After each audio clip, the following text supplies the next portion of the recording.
Continuing now with Karl Rove. Earlier this week, Mr. Rove and Howard Wolfson, both now Fox News analysts, met with some TV critics in Los Angeles. Critics who generally despise the Fox News channel.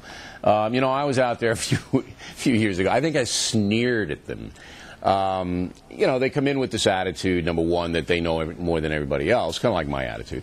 And number two, that they're all far left guys, and they just don't like us because they don't like what some of us believe in. Like, there shouldn't be any other opinion but their own. Now, they gave you a little bit of a hard time, right?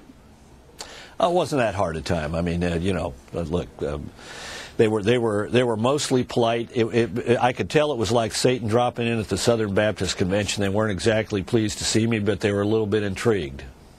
They gave you a hard time about not wanting to go testify in front of a House subcommittee about Donald Siegelman. Yeah. Now who in their right mind, and this is a nonpartisan thing, who in their right mind would want to go in to a House committee, which is just a dog and pony show, trying to embarrass whoever it is, you, me, whoever has to go? Who in their right mind would want to do that? They wouldn't. They won't come on this program, most of these pinheads, okay? So they're giving you a hard time about that. And I guess they're giving you a hard time because you worked in a Bush administration and now you work at FNC. Yeah. Yeah. Well, on the first one, they were completely, and a lot of them, the questions were polite, but they were clearly ill-informed. They said, why do you refuse to testify? I said, look, I've not invoked any privilege. The White House has invoked an executive privilege, the constitutional authority of a president, not to have his aides drawn up to the Hill for any reason that they want. And I said, but I have been 5 times offered through my lawyer to meet with Democrat members, Democrat staff, Republican members, Republican staff, or answer in writing questions that they might want to submit about this in order to preserve the president's prerogatives, separation of powers, while at the same time giving them information that they supposedly want and not foreclosing any option. Yeah, but they don't want that. They want to get you up there and mock you, and the TV critics want to see you disparaged. Now, why, in your opinion, I'm in journalism 35 years, you're in politics, I guess, about the same time. Why is the print media particularly so left-wing in this country, in your opinion? Well, I think it's a relatively recent phenomenon. I think they're all well-educated. They go to the same schools. They share the same values, at least the National Press Corps. And they run in the same circles, and they have a herd mentality, and it is center-left. And it is clearly biased. I mean, I'm not certain the most important thing about it is the bias as it is the skepticism and the corrosive cynicism that they have about politics. Well, how about the hatred? How about the hatred? How about that? How about the hatred?